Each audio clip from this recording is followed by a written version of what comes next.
Boa tarde. Para quem está acompanhando já, a gente está esperando uns dois minutinhos para as pessoas que vão acompanhar essa live, que é a live sobre povos indígenas no Nordeste e em tempos de Covid-19. E aí, daqui a uns 2 minutinhos, a gente começa para dar tempo de todo mundo chegar.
Então, para quem está acompanhando a gente, quero começar me apresentando. Eu sou Thaís, sou professora do Instituto Federal de Educação, Ciência e Tecnologia da Bahia, campus Camaçari, e atualmente doutoranda no programa de pós-graduação em Antropologia Social da Universidade Federal de São Carlos. Eu quero agradecer o convite para mediar essa live, que foi feito por Joana, do Abril, indígena do NEAB do IF Baiano de Catu, e por Maiara Damasceno, que é doutoranda do PPGA UFBA, e agradecer também a presença o aceite do convite e a presença de Elisa Pancararu e de Juari Pataxó. A Elisa, ela é do Departamento de Mulheres Indígenas da APOIN, que é a articulação dos povos e organizações indígenas do Nordeste, Minas Gerais e Espírito Santo. E o Juari Pataxó, ele é da Secretaria Municipal de Assuntos Indígenas de Santa Cruz de Cabralha, Bahia. Então, primeiro falar um pouco, porque, né, Abril indígena, a gente historicamente tem um sentido muito mais colonizatório para o Abril. A gente está habituado a ouvir falar no Dia do Índio como com a dinâmica, com uma concepção que vem da colonização. Porém, os povos indígenas vêm utilizando essa data muito mais para ressignificar, recontextualizar e colocar como um marcador de luta e de resistência nos últimos séculos, né? Aproveitando também para fazer uma retificação. Na chamada da live, saiu povos indígenas do Nordeste. Na verdade, é importante a gente demarcar que são povos indígenas no Nordeste, porque eles não são do Nordeste, mas sim vivem atualmente no Nordeste.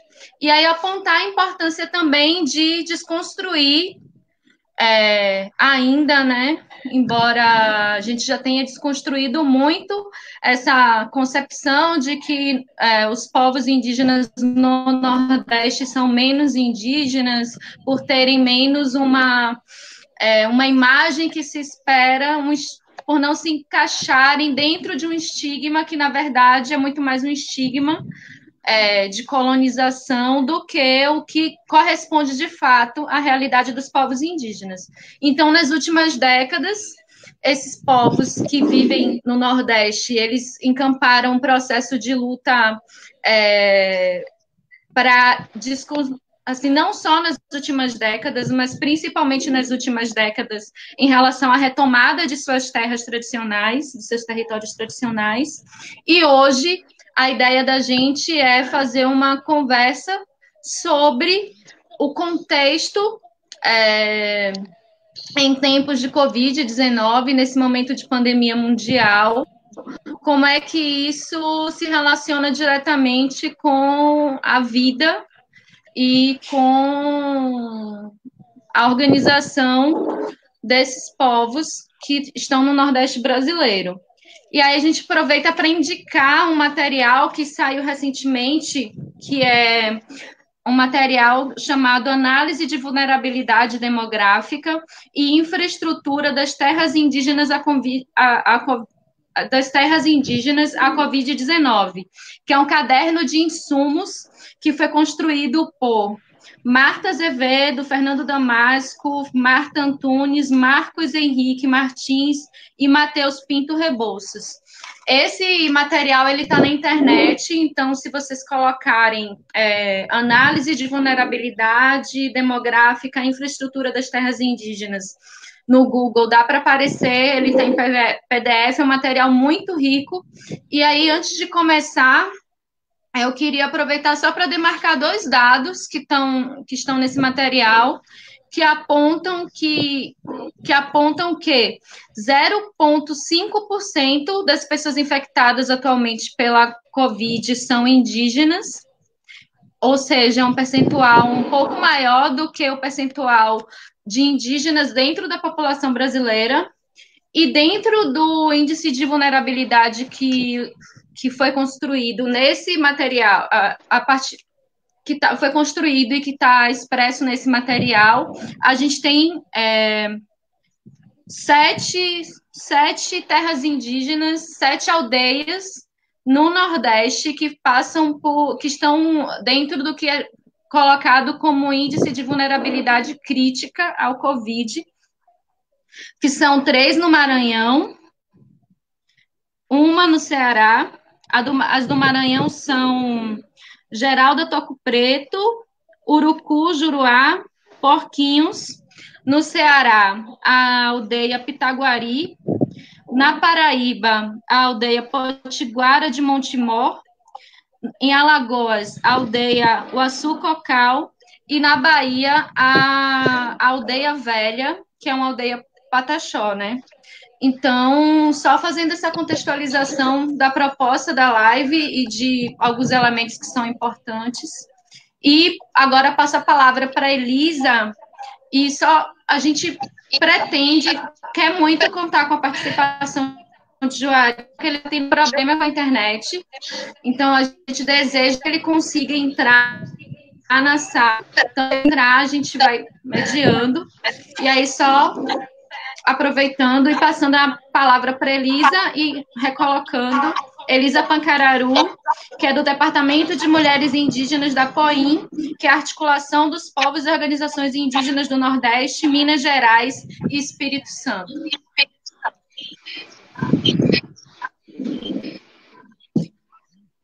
Boa tarde a todos e a todas que estão nos ouvindo, acompanhando essa live nesse momento. Eu sou Elisa Urbano Ramos, sou do povo Pancararu, do sertão de Pernambuco, que fica entre os municípios de Tacaratu, Petrolândia e Jatobá.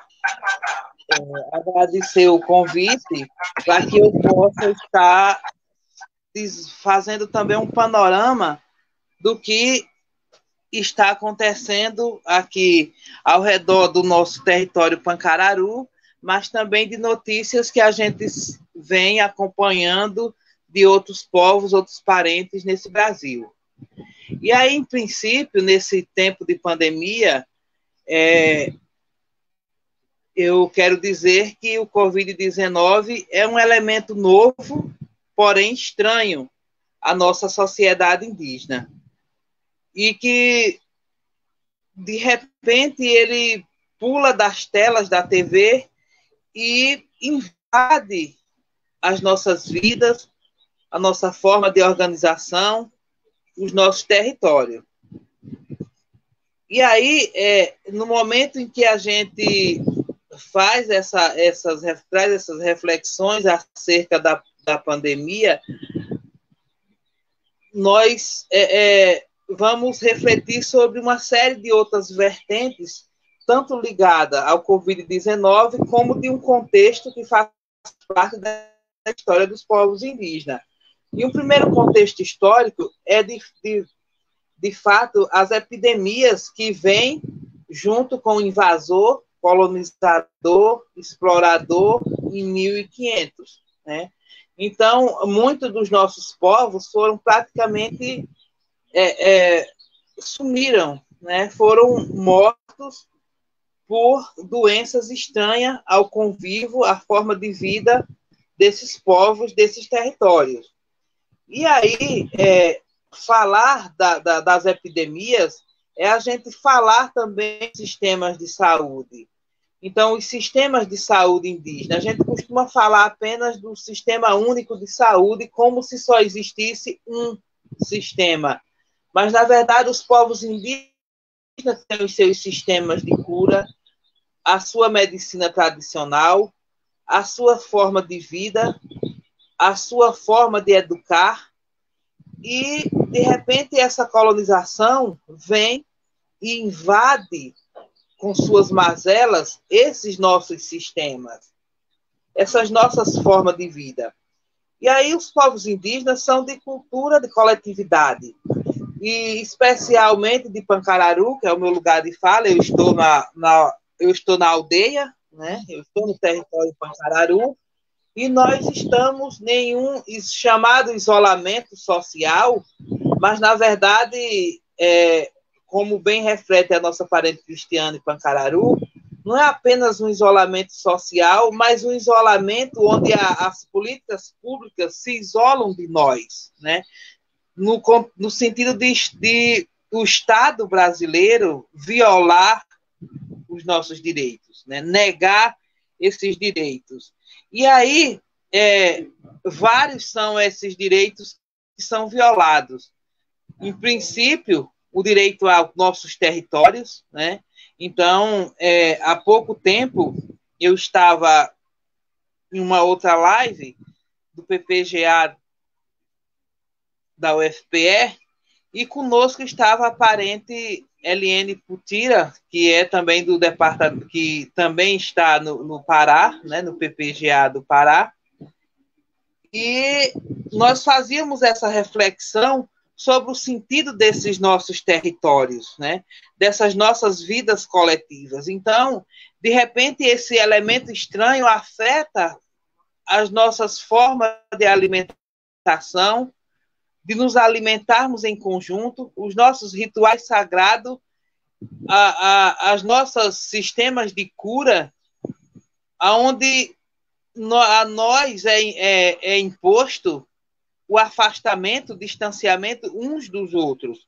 E apesar de, aqui, no território Pancararu, nós estarmos nos isolando das cidades, ao mesmo tempo que precisamos ir a essas cidades resolver uma série de questões, né? Então, esse Covid-19 afeta a nossa forma de organização, a nossa forma de vida, de viver, de vivência, quando as pessoas têm que se deslocar para comprar alimentação ou até para resolver problemas pessoais, e tenta ao máximo sair, né?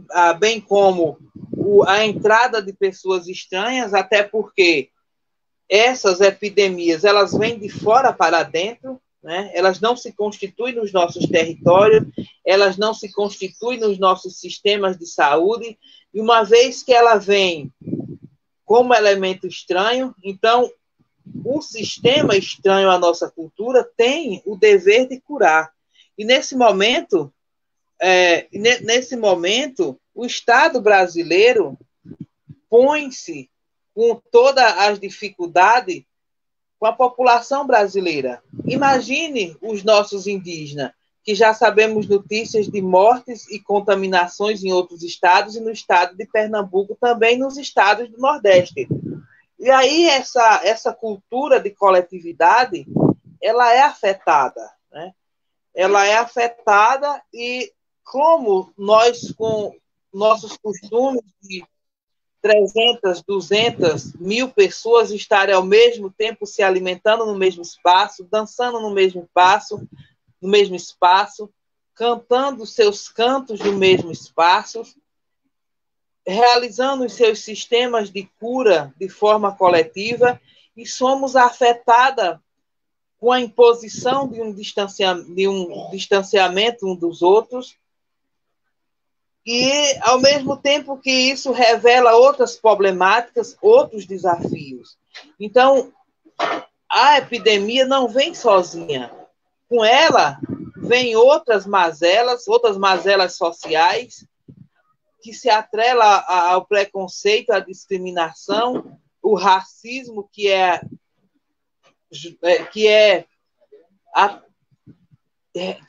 se tem com os povos indígenas nesse país, historicamente, não apenas com os povos indígenas, mas com outras populações tradicionais.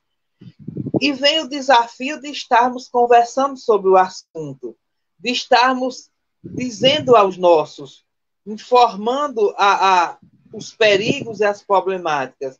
Mas como dizer aos nossos idosos, aos nossos mais velhos, que nós estamos impedidos de pegar em suas mãos? Né? Como se o nosso sistema de cura ele inclui o nosso espírito e o nosso corpo? Como tratar, como falar sobre a vida das mulheres nesse momento? Né? Então, uma série de questões específicas vem à tona, como a nossa educação indígena, a educação que é passada pelos nossos mais velhos, a relação com a educação escolar, que de repente é interrompida, e uma série de outras questões. Então, a nós vem uma série de desafios, uma série de vieses diferentes, estranhos, porém perigosos. E aí, nesse momento, é preciso trazer para a pauta do dia essas questões. Não que não conversássemos sobre elas em outro momento. Vem um desafio para o movimento indígena, vem um desafio para as lideranças, profissionais de saúde, profissionais de educação, em um momento em que se faz necessário nos fortalecermos e nos unirmos no sentido de estarmos acolhendo uns aos outros, de estarmos fortalecendo uns aos outros. Obrigada.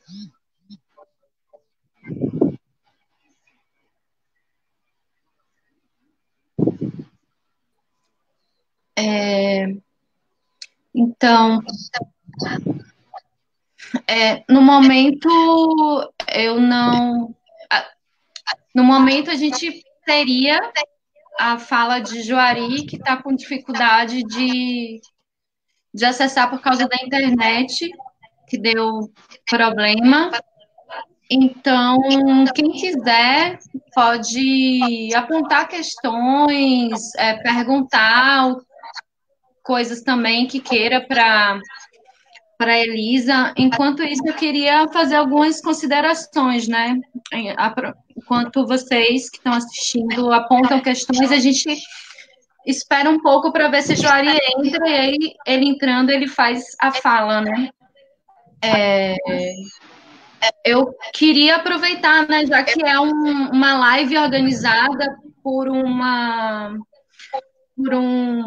setor, por um órgão, por um grupo relacionado ao Instituto Federal, trazer algumas reflexões para os colegas e para as colegas que são servidores do Instituto também, no sentido da função, do papel, da responsabilidade dos IFES na relação com os povos indígenas, né?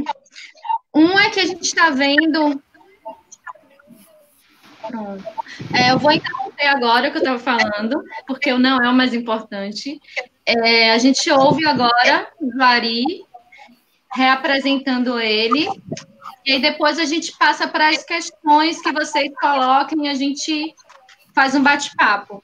Então, passando para Juari Pataxó, que é da Secretaria Municipal de Assuntos Indígenas, Santa Cruz de Cabrália, na Bahia. Boa tarde, Thaís.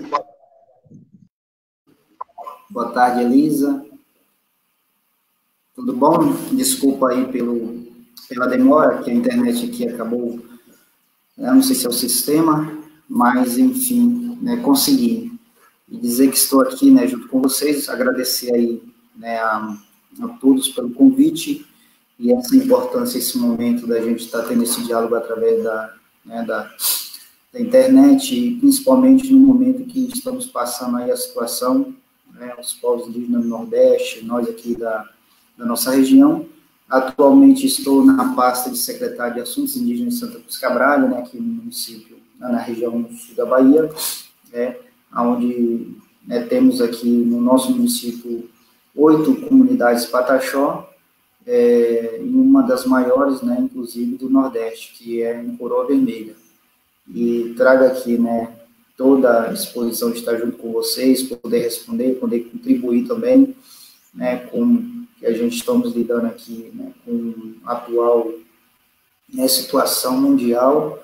Ela vem atingindo não só a questão social, educacional, né, mas todos, né, toda uma situação aí que nos deixou aí fora, né, de qualquer planejamento do que vinha acontecendo atualmente, né. Então, estou aqui e vamos, né, junto aí com vocês, participar dessa live.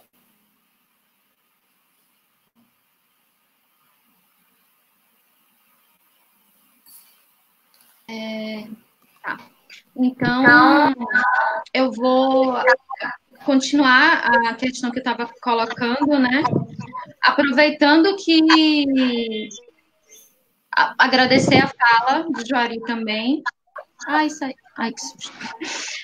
Aproveitando que essa live está sendo organizada pelo pessoal do IF Baiano, de Catu, e que eu também sou professora de um IF, do IFBA de Camaçari, para trazer um pouco de reflexão sobre a relação dos IFs com os povos indígenas e trazer um pouco dessa problematização em relação à institucionalidade, como os sistemas se colocam nesse momento, né? Trazer como informação que vários IFs estão ajudando, por exemplo, na confecção de EPIs, contribuindo no combate ao Covid.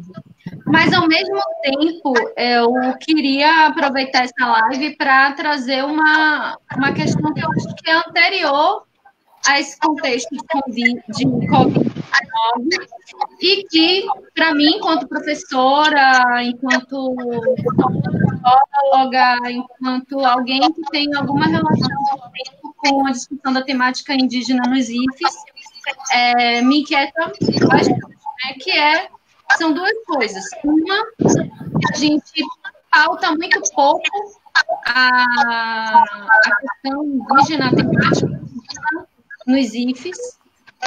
Outro, a gente acaba encaixotando muito essa temática, então, os institutos, eles se pautam normalmente na perspectiva de ensino, pesquisa e extensão. Então, a gente isola ou ementa a sala de aula, trabalhar com povos indígenas, ou pesquisar sobre povos indígenas, ou construir projetos sobre povos indígenas. Aí eu quero trazer a reflexão, aproveitando também para tentar fazer um gancho com a fala da Elisa em relação ao sistema de saúde, né? Que a gente acaba percebendo uma negligência geral em relação a pensar, a garantir a concretização dos modos de vida indígenas a partir do desejo e do que pautam os povos indígenas. Por exemplo, quando a gente fala de educação escolar, na escola eu percebo que isso é muito mais preocupada em enquadrar os no sistema de notas, no sistema de frequência, no sistema escolar tradicional. E aí, quando a gente vai para esse contexto de saúde, e a gente fala muito do SUS, que é uma luta indispensável, sim, eu acho que não tem nenhuma discordância em relação à importância do SUS, mas mesmo assim, também deixa de lado, como a Elisa trouxe, a importância dos modos de cura indígenas e trata como algo que nós tem dar devida importância à valorização. Então, eu queria ouvir um pouco em relação a isso também, e quem estiver assistindo pode mandar questões conversando também nessa live.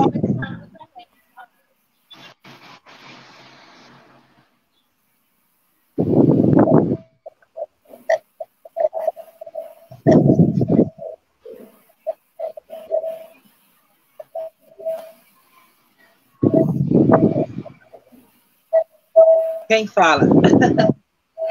Pode ser você, Elisa.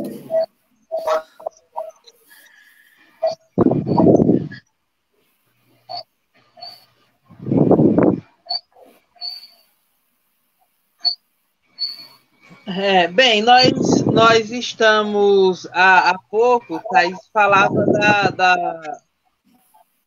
do 19 de abril, do mês de abril. Então, o abril indígena enquanto espaço-tempo de resistência.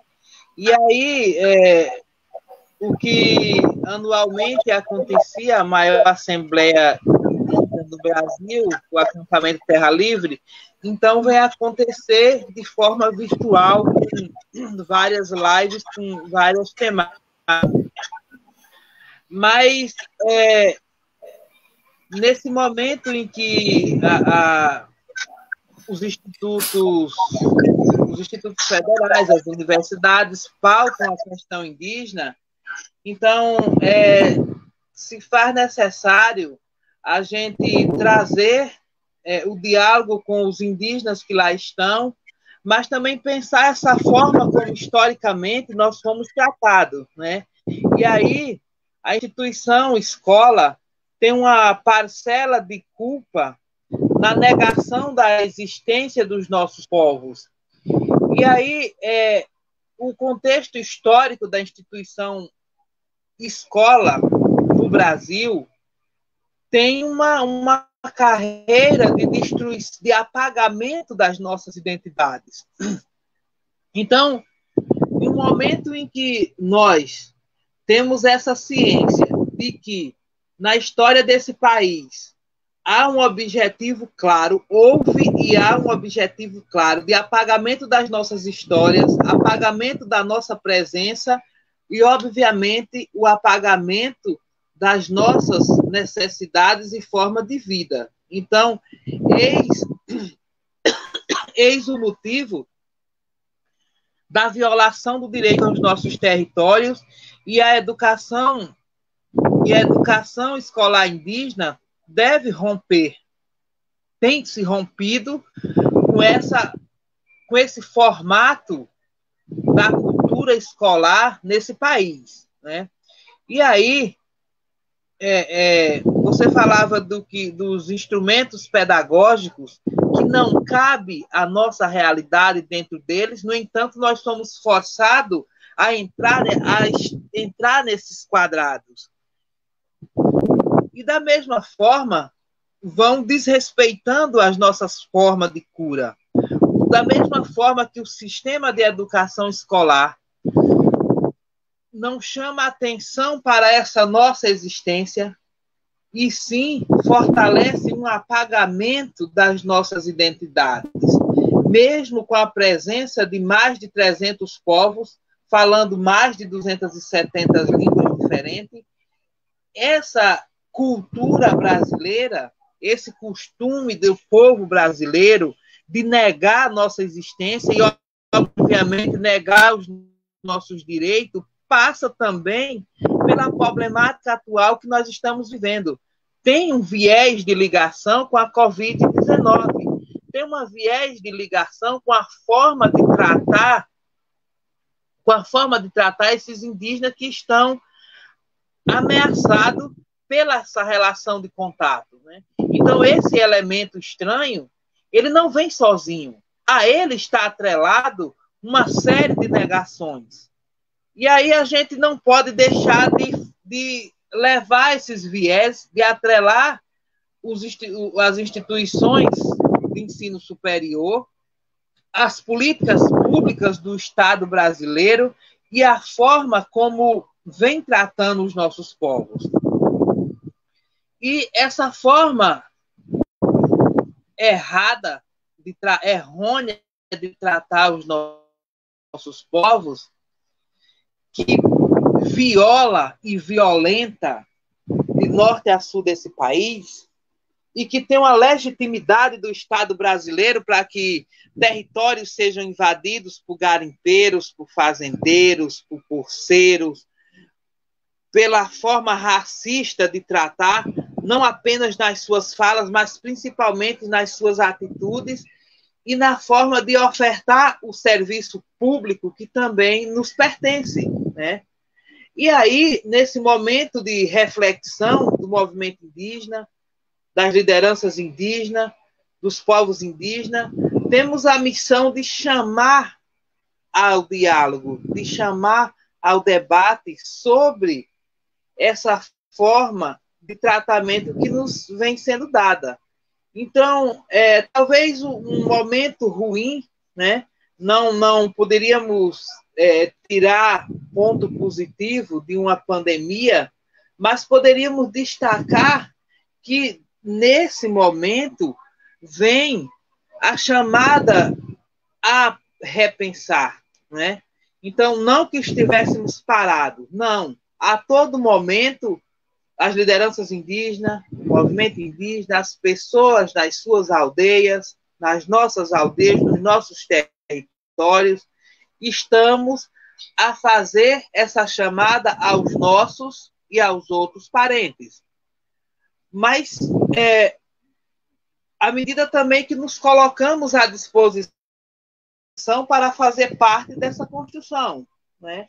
Então, não fazer por nós, mas juntamente conosco. É isso. Obrigada.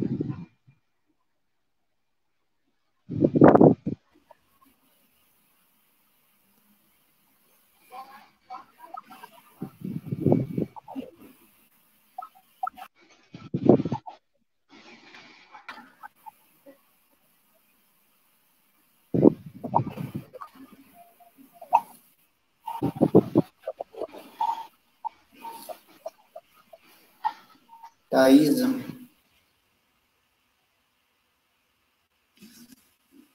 Bom, eu também vou pegar, né? Estou aqui para não mexer aqui no computador, para não, né, não sair do... A internet está muito ruim.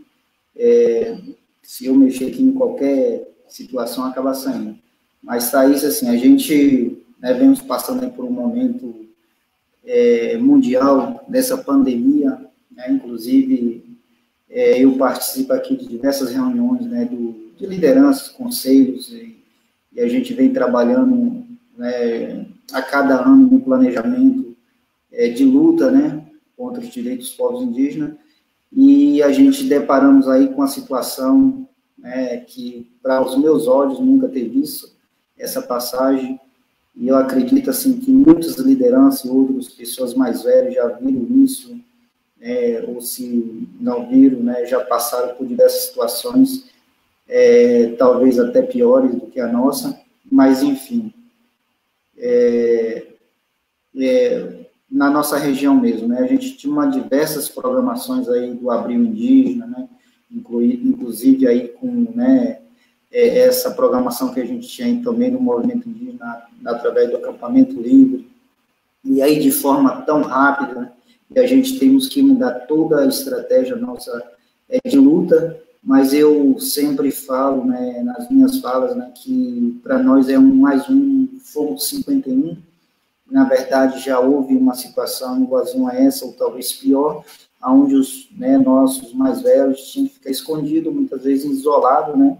E hoje a gente estamos isolados em situações, né, que tivemos que ficar em nossa aldeia, mas em um formato diferente. Mas, enfim, né? Essa luta, ela não para, né? Por agora, a gente temos aí conscientizado, junto às nossas lideranças, buscamos novos caminhos, né? A gente não sabe até que dia isso vai durar, até que mês vai durar, espero que seja logo, né, que volte tudo à normalidade, mas isso vem afetando, né, não só os povos indígenas, mas também todo o povo do Brasil e do mundo, e sem ter uma resposta, né, sem ter na verdade, algo que venha conter logo isso, mas esperamos que venha logo. E assim, a gente, nosso povo, né, principalmente o povo Pataxó, nós vivemos aqui na nossa região praticamente do turismo, né, uma região turística, onde temos diversas, né, aldeias que trabalham diretamente com o turismo, e isso afetou muito, então a nossa comunidade ela está praticamente parada, onde tem aldeias, né, que recentemente, né, tiveram que paralisar tudo por conta de uma situação de não ter acesso mesmo, a não ser o pessoal da saúde, a não ser pessoas, né, autorizadas a entrar. Enfim, né. Enquanto isso, a gente agora, recentemente, tivemos uma reunião com algumas lideranças, né, onde a gente fizemos uma reflexão aí, o que vamos fazer, né, como é que vamos trabalhar a nossa comunidade diante de uma situação dessa. A gente sabemos que o governo, a saúde, tanto o governo federal, né, ela não vai estar aguentando toda essa situação.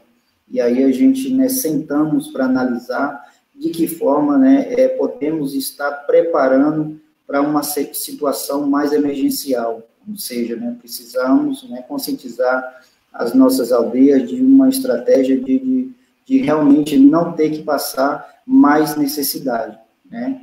Então, assim, estamos buscando, inclusive, né, recentemente fizemos aí um trabalho junto a todos os caciques, a todas as lideranças, onde vem buscando campanha, onde estamos também cobrando aí junto ao governo federal, né, da FUNAI, da CESAI, né, para que venha fazer uma intervenção diante dessa situação, mas não sabemos, né, até onde isso vai lidar, né.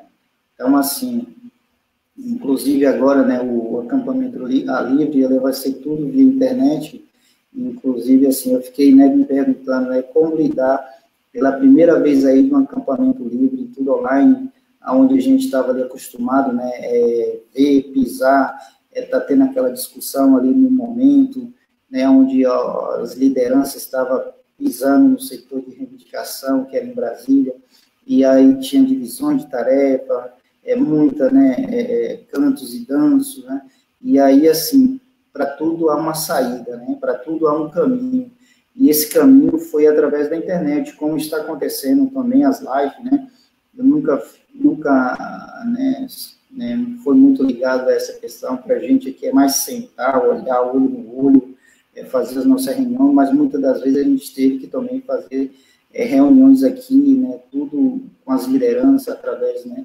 da internet, mas é um novo formato que a gente vai se adaptando e também precisamos, né, estar atento aí a não parar a nossa luta, né, a nossa luta tem que continuar, inclusive agora no Abril Indígena, houve muitas, né, manifestações através do Facebook, do Instagram, né, movimentando, dizendo assim, nós, povos indígenas, mesmo estando aí com toda essa situação, estamos aqui presentes, né, estamos vivos, mesmo não temos festejados, né, como a gente queria, mas o povo da gente está aqui, né, estamos mostrando a cara, estamos aqui, estamos vivos, vamos continuar resistindo.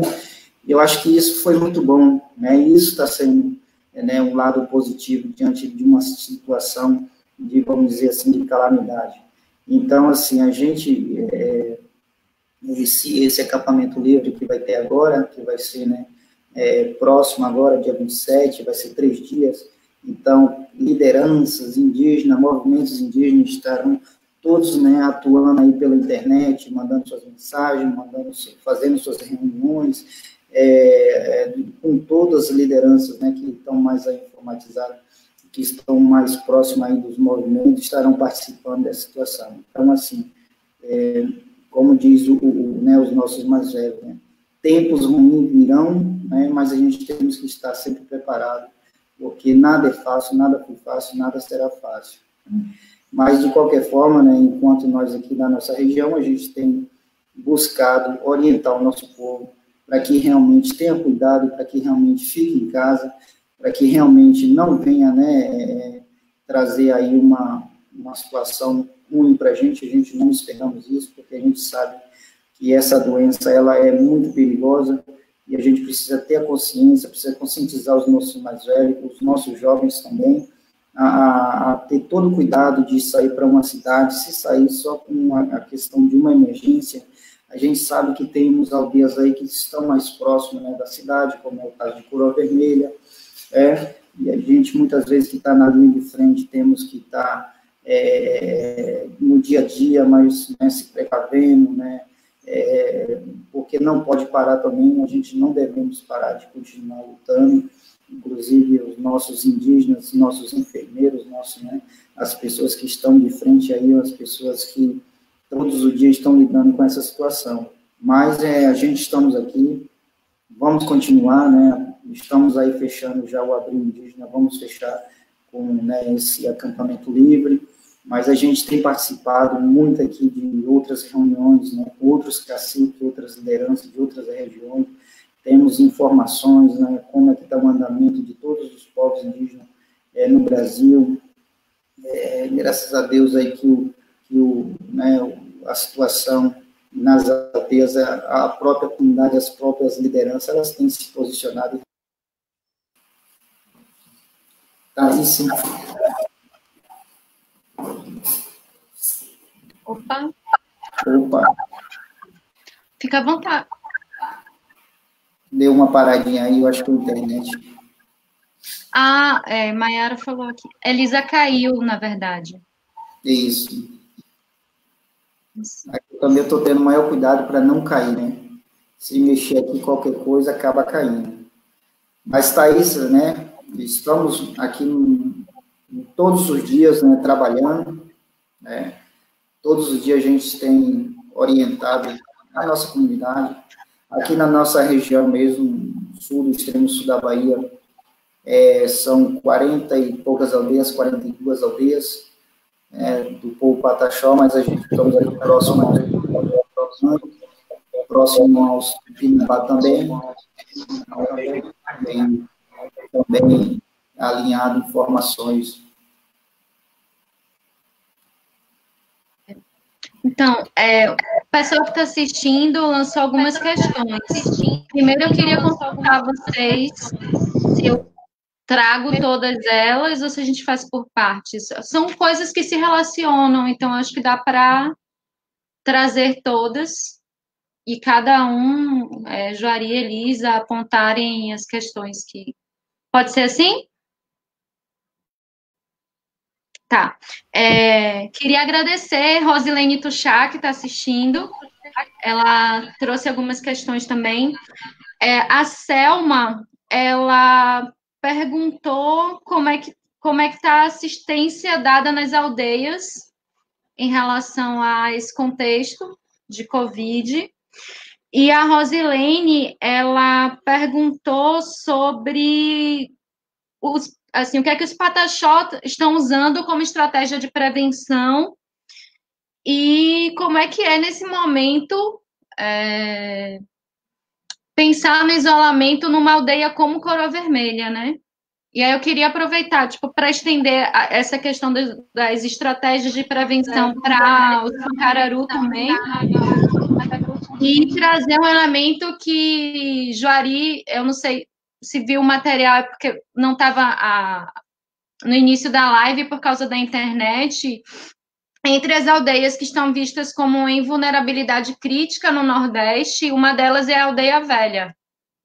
E aí, como vocês estão lidando com essas questões, assim, tipo, do fato de Coroa Vermelha ser uma aldeia muito turística, muito aberta, não só na receptividade, mas no contexto geográfico da aldeia, e como vem sendo a construção dessas estratégias de prevenção, tanto com os pataxó quanto com os pancararu. Vou, né, adiantar para depois passar para a Elisa. E em relação à questão da saúde, a gente estamos aí, na verdade, a nível federal, né, passando aí com uma situação de uma cesárea, né, precária, e a gente sabe que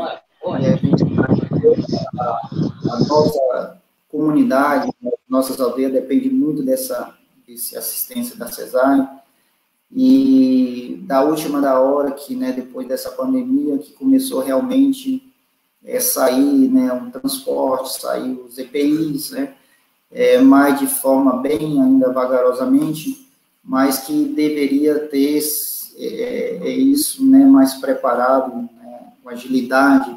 E a gente sabemos que tudo tem uma parte burocrática, né, que todos têm isso, mas assim, a nossa equipe mesmo, eu tenho acompanhado os nossos agentes de saúde, né, principalmente indígenas e não indígenas, são pessoas comprometidas muito, né, são pessoas de base, são pessoas que eles têm se dado, doado, né, a equipe mesmo, eu acompanho aqui uma equipe de Coroa Vermelha, e assim eu vejo eles como uns guerreiros, né, umas pessoas que, mesmo com todas as dificuldades que está tendo, eles não têm, né, em nenhum momento deixado desamparados, sempre estão atentos, monitorando, caindo para cima, reunião, buscando as lideranças para poder buscar caminho, né, está tendo diálogo, está acompanhando.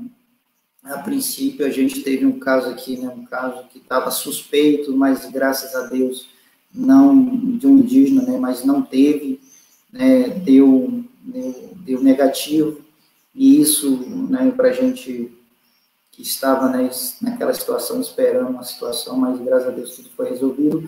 E a situação de Aldeia Velha também, né, teve um caso lá de um cidadão que veio de fora, depois aproximou da aldeia, aí depois teve o caso confirmado, mas logo a equipe soube da situação, houve o monitoramento e o afastamento dessa pessoa, que também não era da comunidade, mas que houve toda uma triagem aí da equipe e está tudo sob controle, né?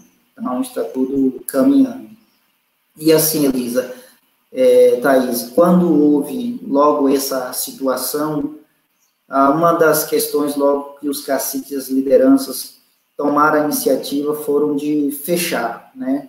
Fechar as aldeias, principalmente as que estão mais isoladas, que estão mais distantes, aldeias que trabalham com turismo tiveram que fechar radicalmente e via do turismo ali, e uma posição da comunidade foi que elas não deixam ninguém entrar, né, a não ser uma necessidade ou uma emergência, foi o caso da equipe da saúde, que tiveram a vacinação, mas foram todos, né, orientados, né, para poder não ter aglomeração. E outra realidade a situação, é o caso de Coroa Vermelha, né? A gente temos aí uma comunidade grande, com mais de 1.200 famílias indígenas, né, vivendo em um espaço, né, uma área urbana, né, onde a gente tem próximo aqui está do lado de Porto Seguro, do outro lado, né, o centro de Cabralha, e assim, a gente tem muita preocupação, né, porque assim, a partir do momento que houve os decretos estadual, né, a gestão dos municípios também tomaram as atitudes logo de atuar diante da situação, né, orientando, bloqueando o comércio, né, para poder evitar aí toda a circulação, mas a gente sabe que não é fácil, até mesmo assim, tem pessoas ainda que não entenderam, né, a gravidade da situação, e a gente sabe que ter uma pandemia aí comunitária é muito preocupante, né, e a gente não queremos isso de jeito nenhum. Então, todos os cuidados que está aqui, principalmente Coroa Vermelha, que tem uma escola grande, né, uma escola com 1.300 alunos, ela está num circuito, né, muito perigoso, e mesmo assim, com todos os cuidados, com todos, né, toda a campanha feita pelo município, tanto pela CESAI, também com o apoio das lideranças. Hoje aqui no município só tem apenas 8 casos, né? Todos em monitoramentos, todos em tratamento, mas assim, a gente sabe que não é fácil, né? Uma comunidade grande, e principalmente outra situação é como é que vamos trabalhar com essas famílias que dependiam do turismo, é o que vivia do turismo, né? Tem famílias aqui que ela vendia hoje para comer amanhã, ou vendia hoje para comer à noite, né? Então, assim, vivia do artesanato, vendia o seu produto ali para o turista, que era ambulante, né? Que era camelô, que eram os artesãos, era tudo um circuito. Então, isso foi paralisado. Então, assim, não há circulação de turistas na nossa região, não há pessoas para comprar, a não ser o comércio de venda de alimentos. Então, assim, é uma preocupação grande, né? É uma preocupação do gestor, é uma preocupação das lideranças, porque a gente sabe que já tem família que já está passando necessidade, né? E a gente, como lidar com isso, né? A gente sabe que, mesmo que com a força das lideranças batalhando, para poder buscar, né, alimentos da FUNAI, alimento do Estado, o município está fazendo a parte dela, mas não será o necessário, né? A gente fala em um mês, tudo bem, agora 2 meses, 3 meses, 4 meses, né? Como é que essas famílias vão sobreviver? Então, assim, a gente fica preocupado e a gente tem sentado aqui com as lideranças para buscar uma alternativa, outra questão aí para a gente discutir dentro de um planejamento de como ajudar essas famílias, né? E dentro dessa situação, o que a gente discutimos, né? Dentro desse planejamento, a gente estamos trabalhando já um documento, um projeto aí para a pouco prazo aí para a gente correr atrás, é a questão de plantar eles. A gente sabe, Thaís, né? A gente sabemos aqui que a boa parte dessas famílias vivia do turismo, né? Do artesanato. Mas, assim, a gente temos aí 70% ou 60% que são famílias que vivem também de agricultura. Então, o que vamos fazer? Vamos fortalecer a agricultura, vamos buscar projetos aí de sementes para que essas famílias que não tenham, né, condições de comprar e nem de vender, para que ela possa plantar. Esse é o nosso foco agora, né? Um planejamento aí estratégico. Inclusive, a gente vai sentar com a FUNAI, vai sentar com todos os departamentos para buscar apoio de financiamento. Quem plantar agora, né, durante o mês, plantar, a gente sabe que a verdura, legumes, né, hortaliça, essas coisas elas dão rápido. E quem hoje está na parte da agricultura não vai passar necessidade, né? Aí a gente vai fazer campanha para que quem tem seu quintal, quem tem, né, sua área de plantio, vai plantar até que as coisas mudem, né? Então, a gente vamos buscar financiamento aí através do Conselho de Cacique, né, nossa aqui, liderança das instituições, junto à FUNAI, junto aos parceiros privados também, para que eles venham nos ajudar essas comunidades também, tá certo? Mas aí é um planejamento, uma proposta que ainda estamos discutindo, estamos buscando, né? E muitas comunidades também já começaram a se organizar de forma, né, tanto do plantio, algumas também fazendo campanhas, né, universidades estão ajudando, universidades inclusive de outros estados, têm manifestado esse apoio também, e também empresas privadas, né? Mas, enfim, é uma situação aí que a todos os dias a gente temos que estar pensando, né? Temos que estar discutindo, pensando, planejando, porque eu não sei, né, em outras regiões, né, no caso aí, a região de Elisa, né, que muitas das vezes, assim, a gente fala, né, quem já vive sofrendo isso aí é uma coisa passageira, mas a gente sabe que toda a situação hoje é voltada ao próximo. A gente hoje temos que, né, unir força, né, unir as nossas, inclusive, assim, as nossas ligações, né, com outras lideranças. Eu tenho aqui acompanhado grupos de cacique, né, de outros movimentos, de outros estados, né, e a gente sabe que não é nada fácil, né? Então, cada região, ela tem uma economia de viver diferente. Elisa.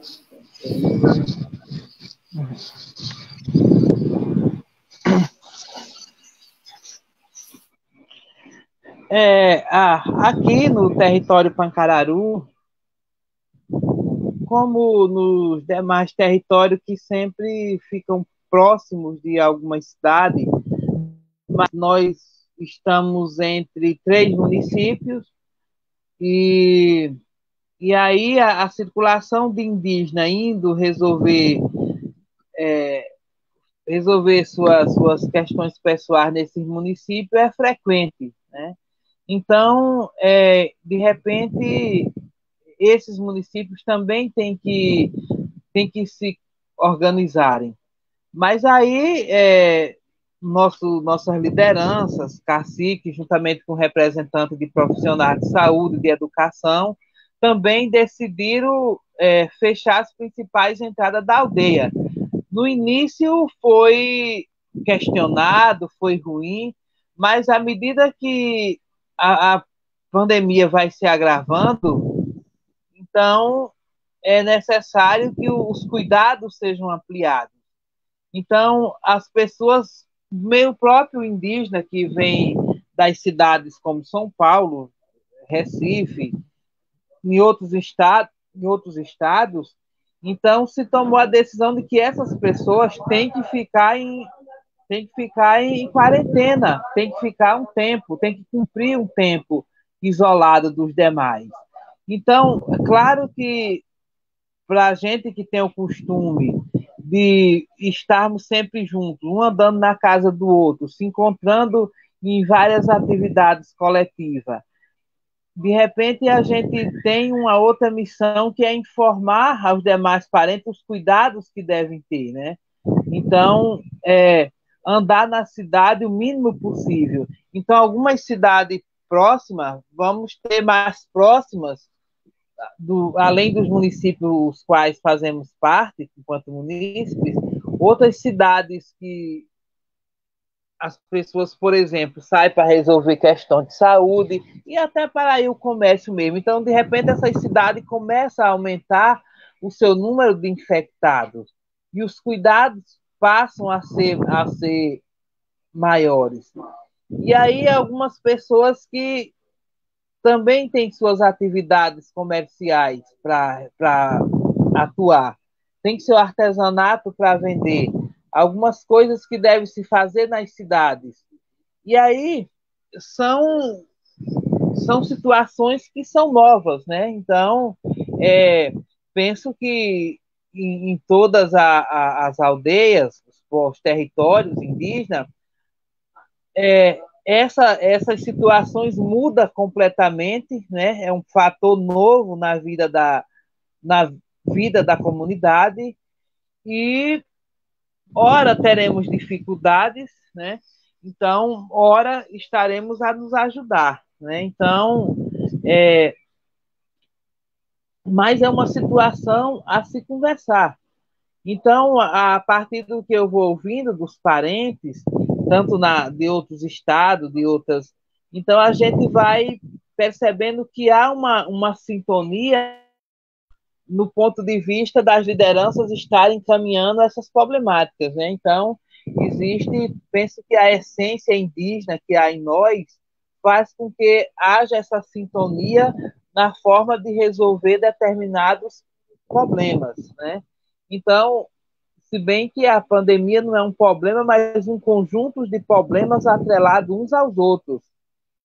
E que, nesse momento, faz com que a gente estejamos unidos, estejamos apoiando os profissionais de saúde na sua forma de lidar com a situação, estejamos apoiando os nossos mais velhos na forma também de lidar, as nossas lideranças, as pessoas que nem sequer têm acesso à internet, né? Então a internet também, de repente, passa a ser uma ferramenta essencial nesse momento para a comunicação.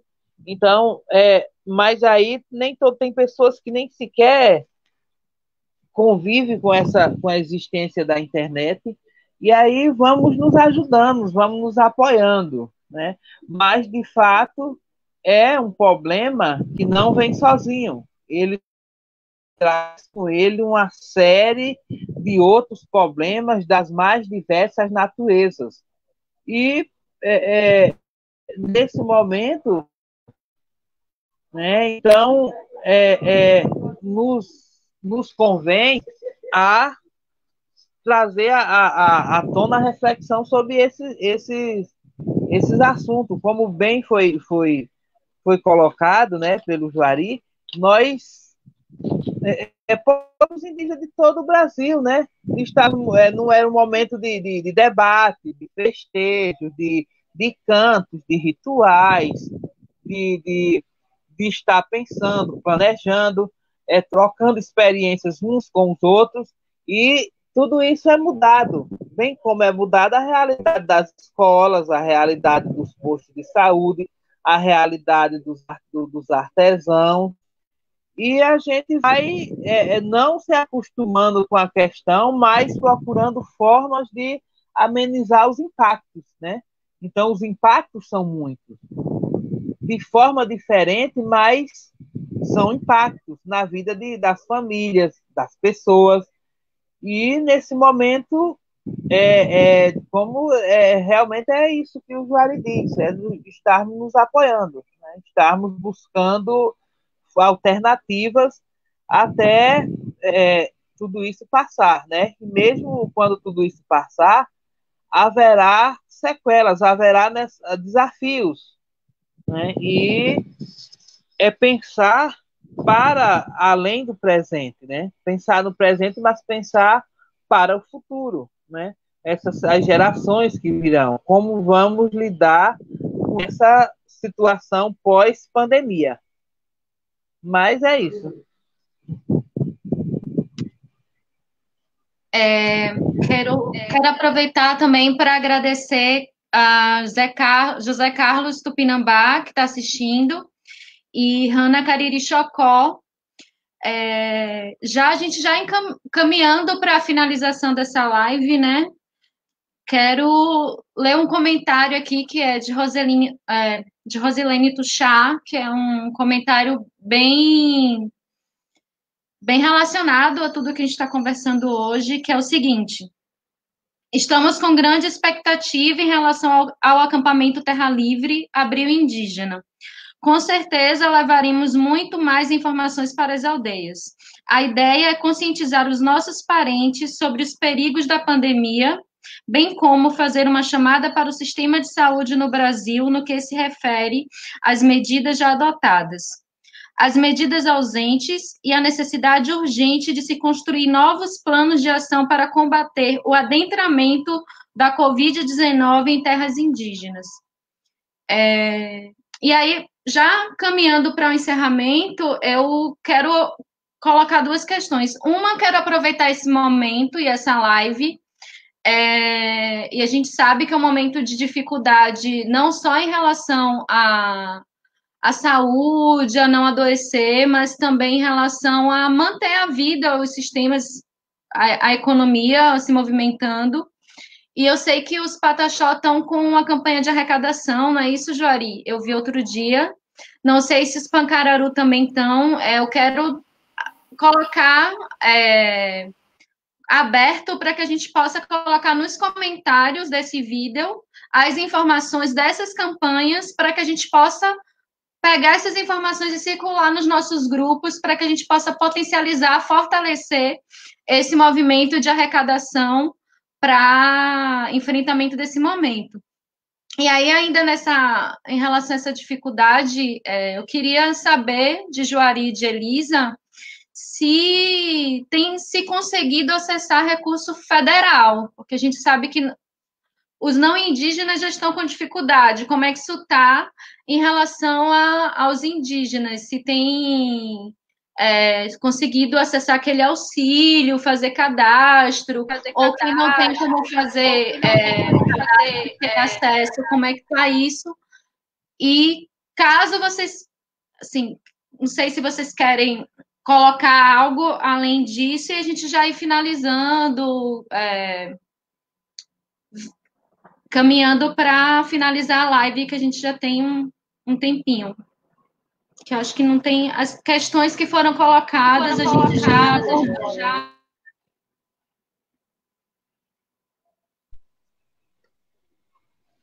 Em relação aos projetos do governo federal, principalmente ao auxílio emergencial, tivemos aqui também, né, via o nosso setor, fazendo campanha, cadastramento, né, passando as informações via WhatsApp para as aldeias que estão mais distantes, né, mas o que eu tenho visto, assim, poucos ainda tiveram acesso a esse sistema, né, não sei se é o congestionamento de tantas pessoas, né, e tudo mais, se realmente a informação chegou em todas as aldeias, e isso também tem, né, tem acatado aí uma série de informações que deveria chegar e não chegou, mas o que eu vejo também, depois que acabou muitos indígenas cadastrando, teve esse negócio aí de ficar analisando e acabou aí uma quantidade de pessoas recebendo e outras não, né? Em relação a por exemplo, a gente estamos aí buscando um apoio da FUNAI, né, que sinalizou aí uma questão de auxílio emergencial na questão de alimentação, mas também não vai cobrir todo o nosso povo, que não vem para tudo. A gente tem buscado aqui parceiros, né, privados, que nos ajudou com cesta básica, né, essas arrecadações aí através de instituições, inclusive parceiros aí nossos, né, que já passou por aqui, conhece a realidade nossa, e essas campanhas, elas estão sendo aí, já está circulando aí na internet, algumas aldeias estão conseguindo fazer essas campanhas, outras não, devido a essas questões de não ter muito acesso, né, às informações, mas o pouco que vem a gente está dividindo também, né, com aquelas comunidades que mais precisa neste momento, né. Mas, assim, para também finalizar, a gente sabe que não devemos parar, né? Não devemos, em momento nenhum, dar um passo atrás, mas com firmeza e com clareza de buscar o melhor. A gente sabe que a situação não está fácil para ninguém, nem para um indígena, nem para o negro, nem para o branco, e nem para o índio. É um momento agora de unirmos forças, pensamentos, né? Crenças e tudo que for necessário para a gente poder passar por isso, ajudar o seu próximo, o seu vizinho que está do lado, ver como é que está ele, se ele está precisando, e a gente sabe que muita gente neste momento está precisando de ajuda sim, mas para até essa pessoa ser ajudada, a gente precisa saber também, né, como ajudar. E a gente sabe que a previsão, não tem uma previsão mais certa ou concreta de quando isso vai terminar, mas a gente tem fé em Deus que logo, logo isso tudo passará, e a gente sabe que a nossa, né, o nosso povo é um povo da resistência, principalmente, né, a nossa região aqui, que é uma região que logo onde tudo começou, esse primeiro contato, a gente já passou por diversas pandemias, né, a gente já passamos por diversos conflitos, né? A gente já passamos por diversas situações, a gente já passamos fome, eu não falo eu, mas assim, os meus avós, a minha mãe, os meus mais velhos, eles são uma força da resistência, e nós, enquanto pessoas mais novas, estamos passando por uma situação agora, mas que logo, logo isso tudo vai passar, mas para isso passar a gente tem que ter, né, firmeza, obediência, né, manter-se em casa, vamos nos se organizar e vamos também nos planejar, né, planejar aí para que a gente não deixe as nossas aldeias passar por necessidade. Um planejamento coletivo, um planejamento aí com parcerias, né, a gente sabe que precisamos do apoio de todos neste momento, né.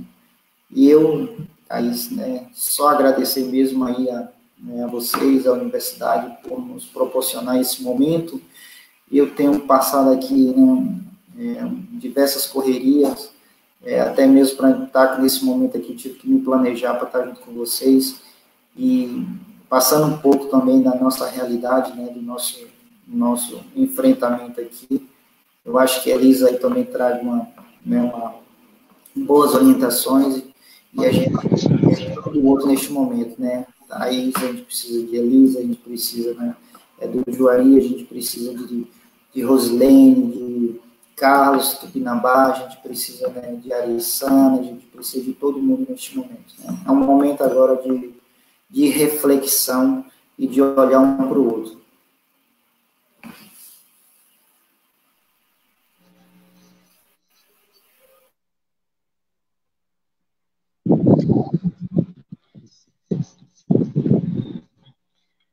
Nas nossas andanças pela aldeia, apesar de estarmos em isolamento social da cidade, eu vejo que estamos isolados da cidade, mas internamente, mesmo não, não tendo festas, futebol,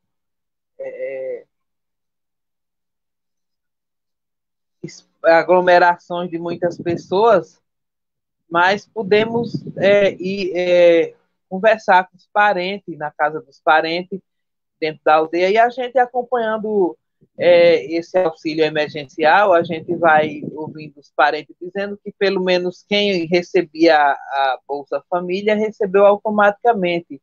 No entanto, vamos passar por dificuldade, como bem colocou o Juari, que outras pessoas no Brasil inteiro têm passado. Então, algumas exigências que nem todas as pessoas têm acesso à internet, nem todas as pessoas têm um celular funcionando.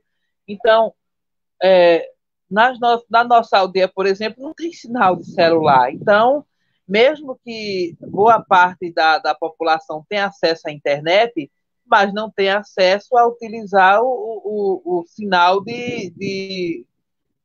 das empresas de telefonia, né? E aí vem uma dificuldade. E aí nem todas as pessoas sabem lidar com esse sistema. Então vai eu pedir um parente para ajudar, então um parente ajuda os outros, mas aí outras pessoas nem sequer sabem se tem o direito ou não, mas a gente vai se ajudando, né? Se preocupando para que ninguém passe necessidade, principalmente fome, né? E a gente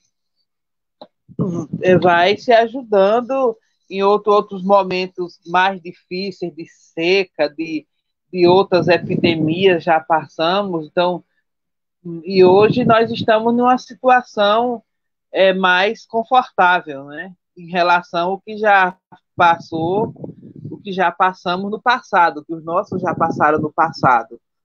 Mas eu quero concluir agradecendo essa oportunidade de poder ouvir o que está acontecendo nas aldeias dos nossos parentes e também poder dizer as nossas observações sobre o que vem acontecendo e levar a nossa fala às pessoas que não nos conhecem, né, não conhecem as nossas aldeias, a nossa existência e a nossa resistência. E agradecer à universidade, dizer que é com muita alegria que estive com vocês, estamos juntos e juntas, né? Muita alegria que a gente esperança, a alegria de estarmos nos encontrando, esperança de quando tudo isso acabar, passar, e vai passar, se Deus quiser, que nós não nascemos com essas mazelas, as mazelas vão passando, e que a gente possa, de fato, pensar em um futuro melhor para as nossas crianças, para os nossos jovens, para os nossos mais velhos, enfim, para a nossa descendência, né? A nossa gente, a descendência dos nossos antepassados, né? Então, não apenas as pessoas, mas os animais, as árvores, as plantas, as pedras, as águas, tudo aquilo que compõe a existência nesse nosso território, para além das medidas, dos hectares, mas tudo que faz parte da nossa história, né, da nossa existência, da nossa relação com os nossos visíveis e os nossos invisíveis, e dizer que nós estamos à disposição, né, para contribuir, para trazer, em nome da POIME, mas em nome também do Departamento de Mulheres, da gente pensar também esse momento de isolamento social sem violência com nossas mulheres, né? A gente começar a pensar o que é que a mazela do machismo traz para os nossos territórios, de onde vem essa mazela que violenta nossas mulheres, nossas crianças, e que a gente possa estarmos irmanados em harmonia, né? Então, que a harmonia entre nós e a nossa natureza e as nossas árvores e animais e rios e pedras e águas e céu e lua e estrela e tudo que constitui essa nossa essência indígena seja fortalecida, seja valorizada e seja visualizada e pensada pelos nossos. Obrigada. Só antes de finalizar essa live, quero ler o comentário de Arissana Pataxó e agradecer a ela por estar compartilhando esse momento com a gente, que ela aponta que é importante destacar as descontratações dos funcionários da educação dos municípios de Cabralha e Porto Seguro, que acabam ampliando o número de pessoas em condições de vulnerabilidade. Aí outra dificuldade nesse contexto, né, de enfrentamento ao combate, de enfrentamento ao Covid-19.